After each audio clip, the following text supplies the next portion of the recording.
A parábola do grão de mostarda. Vamos ver, amados, Mateus 13 e o verso 31. Outra parábola lhe propôs, dizendo: o reino dos céus é semelhante a um grão de mostarda, que um homem pegando dele semeou no seu campo. Então, como base, esse verso 31. Amados e diletos irmãos, tendo como base essa parábola do grão de mostarda, mostraremos a franca expansão do reino de Deus sobre a terra através da igreja, a fim de compreendermos o assunto aqui. Pelo mestre, dividiremos nosso estudo em 3 pontos principais: a semente, a hortaliça e as aves do céu. Primeiro, a semente de mostarda. O grão de mostarda, verso 31. A palavra mostarda é de origem egípcia, sinapis, e aparece por 5 vezes nos 3 primeiros, amados, evangelhos. Nos dias de Jesus, a mostarda negra, sinapis nigra, era mais conhecida. Suas sementes, depois de trituradas, serviam de tempero para os alimentos. A mostarda era uma planta que, em terra fértil, crescia rapidamente, até 3 ou 4 metros.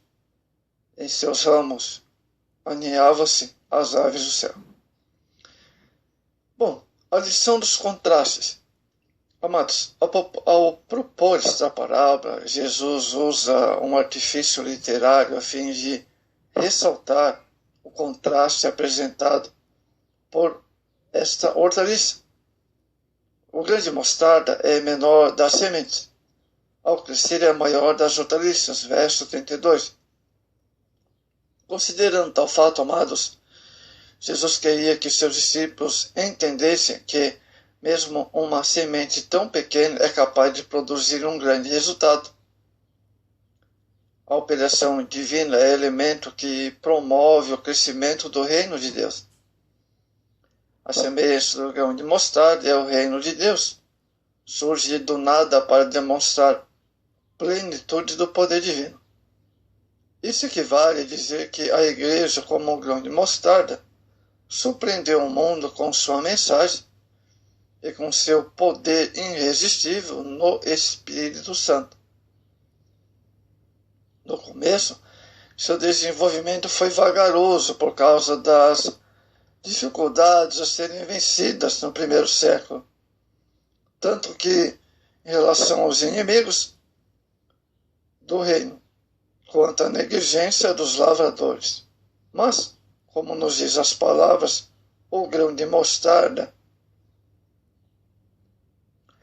é realmente a menor de todas as sementes, mas, crescendo, é a maior das plantas e faz-se uma grande árvore. Mateus 13, 32.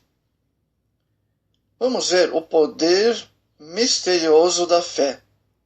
Em outro evento, Jesus usou a figura do grão de mostarda para ilustrar o poder misterioso qualitativo da fé. Veja Mateus 17, 20. A dificuldade dos discípulos em curar um menino, Mateus 17, 14, deu a Jesus a oportunidade não só de expulsar os demônios que oprimiam a criança, que também de mostrar que a fé é produtiva quando procede de Cristo. Essa é a posta em ação, como confiança absoluta em Deus, segundo sua palavra. Voltando ao grão de mostarda, veja suas características. Vamos ver agora o campo de semeadura, verso 31 da parábola. O campo desta parábola pode ser interpretado como um mundo onde foi semeado o Evangelho. No dia de Pentecostes, o grupo de quase 120 pessoas, Atos 1, verso 15 e 16, mediante a ação do Espírito Santo, imediatamente cresceu e multiplicou-se para quase 3.000 almas. Atos 2,14. 37:41. A lição do crescimento. Jesus não estava apenas empenhado em crescimento numérico de discípulo, mas em mostrar outro elemento fundamental para se avaliar o desenvolvimento do reino de Deus, o qualitativo, qualidade. Em Mateus 28:19, há uma relação, amados, do discipulado com o crescimento da igreja. No cumprimento da grande comissão, os discípulos, já revestidos do poder do alto, mostraram haver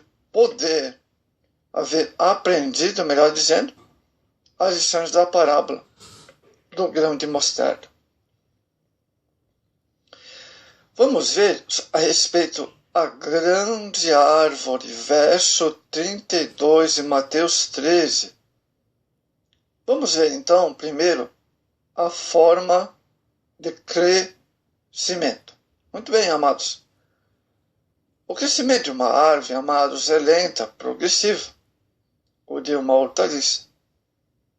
Como a mostarda é rápido e passageiro, porque esta vive apenas suficiente para produzir flores e sementes. Quando Jesus assemelhou o reino de Deus a um grão de mostarda, sugeriu que, assim como a semente desta hortaliça desenvolve-se com muito vigor e misteriosamente, o reino de Deus, através da igreja, expandir-se-ia e surpreenderia o mundo, apesar de seu início pequeno e humilde. Todavia, precisamos levar em conta, amados, um contraste sugerido pela comparação. O crescimento da hortaliça é temporário e limitado. A do reino de Deus é ilimitado. Segundo ponto importante, as ameaças ao crescimento. Nas parábolas anteriores aparece o campo do plantio com os seus problemas típicos: recepção, absorção, crescimento da semente lançada.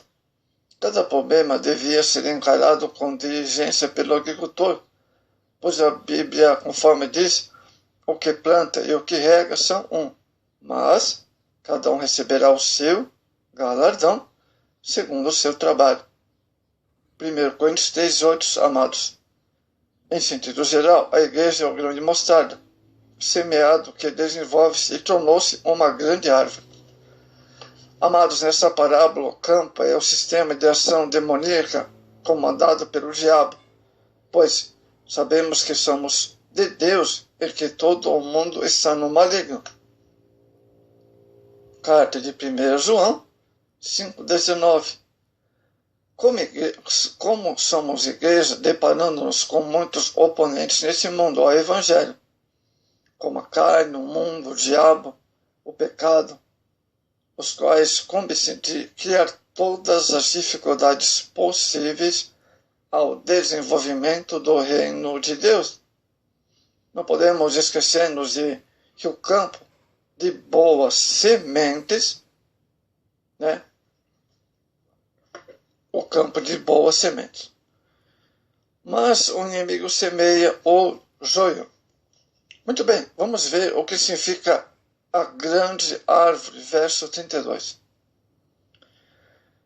Todos sabemos que a mostarda é uma hortaliça que pode crescer até uma altura de 3 ou 4 metros, dependendo das condições ideais do seu ambiente, como é o caso do Vale do Jordão. Em resumo, uma árvore chama atenção porque se torna visível a todos os olhos humanos. Cada salvo em Cristo faz parte da igreja invisível. Porém, é é a igreja visível que é observada.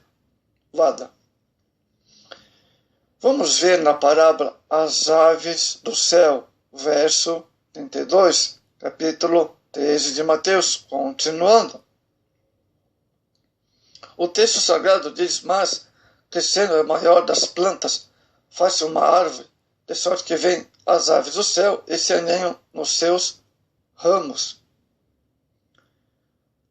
À luz do contexto de 7 parábolas de Mateus 13, sobre a esfera atual do reino dos céus, bem como a analogia geral das Escrituras, as aves do céu simbolizam Satanás e os seus demônios contra a Igreja do Senhor Jesus. Amados, as aves do céu não representam homens e nações, e sim o mal, isto é, Satanás, o príncipe da potestade do ar. A lição básica que um mestre desejava ensinar, amados, era sobre crescimento da igreja no mundo. A igreja, muito embora tenha tido um início humilde, até mesmo insignificante, nas primeiras décadas do primeiro século, em relação às grandes religiões não cristãs, existe um mundo que cresceu e fortificou, abrigando milhões de seres humanos em sua sombra e copa. Amados, para concluir, o cristianismo cresceu por sua própria natureza, o que é claro que cada cristão era uma testemunha. Onde houvesse um cristão, havia uma febre viva e ardente, e antes de tudo, uma crescente comunidade cristã.